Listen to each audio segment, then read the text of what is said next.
So right now I want to share with you something that's been very much at the forefront of my own philosophical thinking and pondering, but also something that has been showing up more and more personally in my own body, in my own direct experience.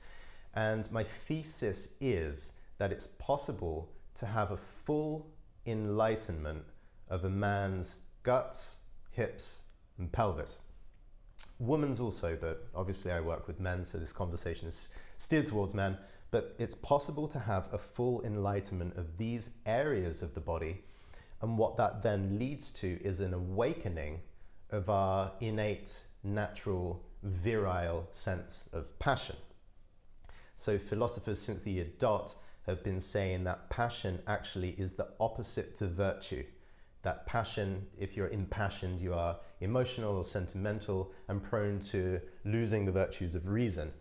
My personal belief is while that can be true, there is a quality of passion that lives deep in the seat of a man's body. And when that is awoken, it fills us with a sense of verve, a sense of full-hearted engagement with life itself, and it fills us full of desire, eros, creativity, and it's just this beautiful, throbbing quality. This isn't very much spoken of in the world at large. So I want to talk about this bit by bit and give you a route into my thinking. Spiritual traditions have been extremely kind to us in that they've given us an incredible view, philosophy, and techniques that we can work with to clarify and enlighten the mind and clarify and enlighten the heart. So if I think about the mind, for example, at the most superficial depth of the mind, we have the monkey mind. So all the overthinking activity that all of us are prone to do, the sabotaging thoughts, that sense of inner critic, that sense of being polarized. I don't know if I want this or I want this. Should I stay? Should I go? I've been stuck in this decision, thinking around in loops for years. All the strategies we have. I want to be a better man, a better lover, a richer businessman. How do I do that? Ding, ding, ding, ding, ding. And then when we get tired of it all, we pick up the phone and open YouTube and social media, and then we drink in other people's monkey minds, and the whole thing just goes in this downward spiral. So this is the monkey mind, right? And it's what most people seem to be living in throughout their day-to-day lives. Now, if you take some spiritual practices, you can start to slow this down and come into a deeper layer. You can start to access this subconscious, this realm more of mental or subliminal process, and in there you get access to images, visions, symbols. We enter this realm every single day when we go to sleep and we dream. And this is why some people ask for dreams to be revealed to them before they go to bed, or they wake up in the morning and they spend time journaling on their dreams. And it's because if you live in a state of perpetual monkey mind, often when you can access the symbols and dreams of your subconscious, you actually gain access to a more trustable source of who you are. Some people say that's their soul, and it gives them clarity about their lives' next steps and directions. Guide me into my dreams. Freudian, Jungian psychoanalysis is all about entering the realm of the subconscious so you can see what are some of your more primal instinctive drivers underneath the normal mind. Some people, of course, go take hallucinogenics, go to the Amazon jungle, work with shamans. Breath work can take you really into this realm, and so much healing can happen when that monkey mind is gone. So the value of this is immense. If you go deeper still, and if you say you've got a good meditation practice, meaning it's good that you do it every day, but it's good that pretty much 80% of the time when you sit down and meditate, this sense of clarity opens up. It's almost like those images and subconscious symbols disappear, and all that's left in its space is a kind of translucence, an illumination of the mind, empty awareness, gnosis, radical self-knowledge, clarity. And at this point, you really start to awaken and illumine the mind, and you're heading very much towards this sense of enlightenment, nirvana, samadhi that the spiritual traditions have spoken about. That's really wonderful, and a lot of us today are heading in that direction with our different mindfulness practices. But that's just of the mind. Now, if you take this same analogy down to the heart, first of all, we have closures. When people say, you've got a closed heart, he's so guarded, he's living behind a shell, it's like there's a sheet of perspex glass that I can't get behind. We do actually tense up and carry tension in our body down the face, particularly in the neck and the shoulders and the chest and the rib cage and the diaphragm here. We have ways of kind of putting a muscular cage around the heart so that emotions don't flow. That's what keeps us feeling separate but also feeling safe. So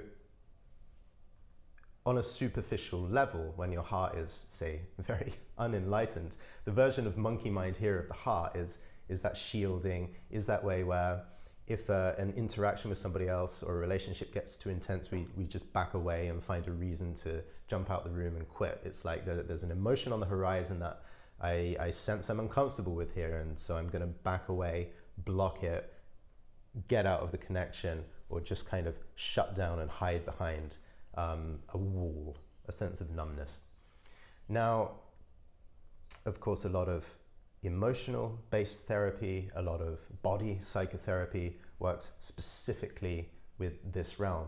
And what you notice is when you start to do some emotional inner work, particularly in relationship with other people, when you stay in a relationship and it starts to deepen and you decide to hang out with your partner in these uncomfortable emotional terrains, what starts to happen is that there's a relaxation of this cage, and the emotions that were suppressed and kind of bottled up inside there start to have room to breathe and flow. And so it's kind of like the second layer down, the subconscious layer here in and around the heart is mainly heralded by grief. And I work with so many men that say, I haven't cried for 5 years now, or I haven't cried for 10 years. Often what happens when the shelling and the walling around the heart starts to open is grief. All of the tears, all of the disappointment, all of the regret, all of the loss and the sadness that has been suffered but not felt starts to come out like a torrent. And so we start going into a period of emotional processing, a period of enhanced sensitivity in our lives. And after the grief often comes shame, often comes guilt, often comes sorrow. Then sometimes comes joy, spontaneous, unreasonable, good feelings, empathy for others, laughter, which is kind of less contrived and cynical maybe than before, but a freer kind of loving laughter. And bit by bit, the entire emotional spectrum, rather than being this kind of closed circle in you, starts becoming this broad, full palette of the entire human spectrum. So what I tend to say to men who are in this journey of emotional processing and starting to awaken and open the heart is that your emotional processing is not going to go on forever. Well, in some degrees it will, because once you're open to emotions, you can be feeling them for the rest of your life. But you know someone is in the midst of emotional processing when you say, hey, how you doing? And they're like, oh my God, I've got 8 different feelings at once. So do you really want to hear about this? And they start going through everything that they've been feeling today. This kind of phase ends. If you are feeling a lot of grief or sorrow or shame in your life, if you're able to practice well enough so you can stay with these emotions and feel them fully, an amazing thing happens, which is you start to kind of merge with the emotion. The emotion, rather than being this bottled up, compressed thing somewhere in the body, starts to expand and fill up all of who you are. And then the emotion transmutes. It's like your awareness and the emotion traveling in your awareness kind of come together, and there's this collapsing that opens. And the classic thing here is big grief of the heart transmutes into big compassion. And of course, the great saints and sages who were known for having an enlightenment of the heart. Mother Teresa comes to mind. It was that sense of golden flowing love just streaming through that wanted to be given to humanity, and they call that compassion. Not just a sense of empathy and feeling other people, but I want to give my entire life in service of healing suffering. And compassion, deep, deep love can come streaming through the heart. So if you think about all the different gurus that you've seen over the years, whether they're teaching now and you can watch them on YouTube, or they're kind of in the past as myths and saints and figures that you can relate to somehow and read about, some of them were the mind was broad and empty and they lived in equanimity. Some of them came very much from the heart, and that heart opened up. And what's not spoken about really at all is what I'm saying here about this enlightenment of the guts, of the hips, of the pelvis, of the genitalia, of all of the bodily wisdom that lives in our seat and our lower body.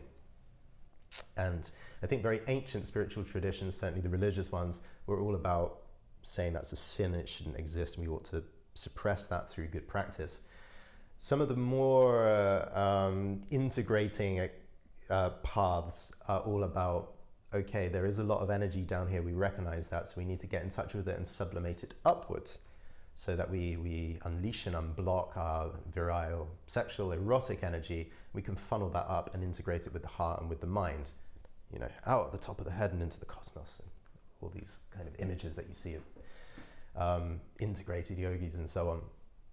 And I think that's important. You want to open your heart, you want to be able to empty out your mind and experience what these things are like. But I don't think that we need to, let's say, awaken our passion so that we can use it for something else.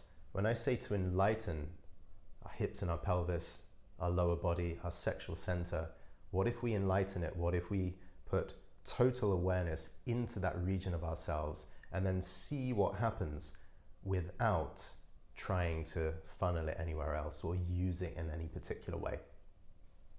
So let's explore this a little bit. I've been talking about 3 different depths in my examples so far. So what is the monkey mind version of very unenlightened hips and pelvis? Well, if you send an Englishman to salsa class, you're going to see what that's like. First of all, you've got a pelvic region which is like a rusty cage. They say shake your hips, sway your hips, and nothing really happens apart from a lot of creaking and a really disjointed body. I think you know what I'm talking about, this example. It's just like the musculature, because often we sit down in a seat for 8 hours a day and then we drive home from work. Just the musculature is not open. So none of the kind of virile energy can really escape that area of the body. So there is this encaged muscular angle to it as well. But then there's also a number of different avoidance strategies. And when there's a buildup of erotic life force, sexual charge in the lower body, often that is too much for humans to be comfortable with. So there's the phenomenon, say you have a beautiful connected date with a really beautiful woman, you're aroused, she doesn't go home with you that night. Blue balls can happen. Energy stuck around the pelvis has got nowhere to go. And then a lot of the time, because of this kind of irritation that we feel, a man might develop a porn habit. He might develop a habit of cyclical fantasies, where every time the volume of sensation built in the pelvis builds up, I'm going to escape to this kind of story universe that I create. Sex addiction is another thing as well. You might feel so much sexual virile energy that you want to go out and sleep with women you don't necessarily like or want much of a connection with, and then ultimately feel unnourished by that and like there's no way out. So I've also met a lot of men. Other men are jealous of them, but actually there is a compulsive quality to their sex lives which leaves them feeling depleted and unhappy. So there are so many different ways that we block and avoid that energy. So it's unenlightened to say the least, and kind of forgotten and doing its own thing, and a sense of distraction. And what kind of sadder scenario is there for a man who's really in love with his wife and feels a deep devotion to his sense of family, but then has a secret porn addiction just because everything is not connected in his body yet. So what happens when we do a little bit of practice and start to work through the numbness, the avoidance, and the general tightness in that area? Well, there's a lot of things that you can do with your body to start freeing up those energies. And if you want to see what happens when people do that work, type in Osho Retreat 1970s or Osho 1980s or Rajneesh 1980s into YouTube, and you'll see the people with the yellow overalls jumping up and down and screaming and doing these wild Osho meditations. There are kind of tropical Shangri-La islands around the world today where people go and they do their full limbering up, unleash the erotic wild animal work. You could also type in encounter groups from the 1970s and you see people embody their anger, their violence, their like extreme kind of primal prejudice towards other people, and their attraction as well. So it's an amazing, and I've hung out in these different worlds myself, it's amazing to be in a room with people where they start throwing off the numbness and the distraction and the social conditioning, and they get really, really real about these lower body primal energies. It's really amazing how much energy is locked away and suppressed down there. Now, of course, from a social point of view, if you're a government of a nation, you would much rather have everyone live in a state of sexual repression or even porn addiction than you would people running around freeing their animalistic lower body primal urges and sensations, because it's absolute chaos trying to manage that kind of thing. But in my experience, and I know there's a lot of brave people in the world who are exploring this and exploring kind of polyamory and open-ended relationships where they can let their erotic selves be absolutely fully expressed. My sense is that this also does not last forever. Once you've played out some of your fantasies or your kinks or the things that you always wanted to do, there can become a settling. So at the beginning, when you unleash your sexual virile feelings and you allow yourself to start acting on that, those energies want to commingle with the energies of other people. That energy finds an object and wants to go towards it. But what happens over time is that, and the way I feel it, is that my sense of passion as it awakens more and more, and as I stay and I meditate and I continue with my practices to be still with these passionate energies, they stop wanting to act out and they start to infuse, first of all of my being, and the need to consummate itself with another person starts to dwindle and disappear. And what I end up with is that I fuse with my own erotic, passionate energies. My body is alive, my pelvis is free, I'm feeling turned on. And this energy starts to fill up my entire body, and I become it. I become passion itself. I am throbbing, virile, and I do not need to take myself out in any direction into the world. So that's the important point here. You sit and you meditate, and who you are is pure, unadulterated virility. Now, what that means is, if you do have the occasion to become physically intimate with a woman, then the sex is mind-blowing, because when this passion gets ignited and you're truly turned on and you're truly aroused, that blows away the monkey mind up here and can open everything up, open the heart, open everything up. When I'm really engaged in my work, I can speak with much more conviction and write with a lot more power, lust. And so to really have a deep awareness of these lower areas of your body without needing to act them out in the world, get all the women, blah, blah, blah, you start to embody yourself in a different way. And we have words for this, all about our language, and we know people who have this and own this for ourselves. You might say, this person has guts. It's very visceral. The work of this artist was extremely visceral because I saw it, it woke up my own viscera. I felt something really strong and powerful and deep being with this person. Someone might be in their hips or have swagger. Someone might be cocky, ballsy, balls of steel. If you have a really strong awareness of your genitalia, of your balls, fills you with a certain sense of courage. We all know what a cocky person and a ballsy person is.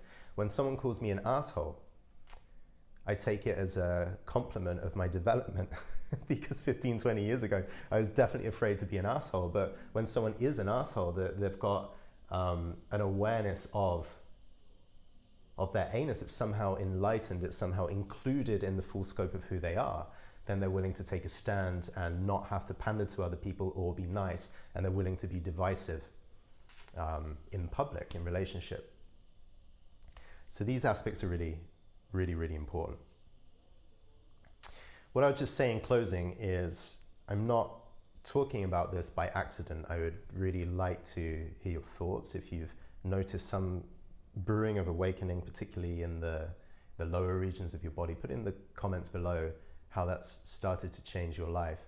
But what I've come to believe after 13, 14 years of coaching is that one of the things that we men crave more than anything else in life, and we mainly don't have a language to say this, is that we crave an enlightenment of our guts, our hips, our pelvis, and our genitals. We want to feel that the full force of our verve and our virility is alive within us. And we also want to know that we are the source of that. That we don't just get it because we have a couple of drinks or meet an attractive woman or we go on vacation or we get a pay rise. It's like, no, every time I wake up, the fires of my own passion are already ignited and I'm ready to move in with all of my virility into a new day. And again, it's a fundamental existential way of being in ourselves as men, and the way that that impacts our sexuality and our relationship to women, our purpose and our leadership in our work, our art, our spirituality is a beautiful secondary consequences. So if you want to continue and if you want to hear more from me, there are 3 ways. First of all, if you're not already, you can hit subscribe. And with that, I also put out all of my latest writing on Substack. So the link is just below. Subscribe to this YouTube channel, subscribe to me over on Substack so that you never miss a thing. The second way is, if you do want to speak to me about any of your own personal questions, my office now is open. I offer a handful of coaching sessions every single month to new people that I haven't met before. So just click below and you can book a session with me in my calendar. And then thirdly, I do lead a number of mastermind courses and live retreats. So if you want to work with me personally over an extended period of time, there are a number of ways that you can do that. As a first stop shop, I very highly recommend my program, Lover, Outlaw, Trickster, Magician. This is a comprehensive guide to your embodiment, how you can build a daily practice that puts you more in touch with different aspects of your own awareness, and importantly, enlivens the fundamental energy and life force that you feel in your body. Links are all there below. I hope to see you soon in the next video.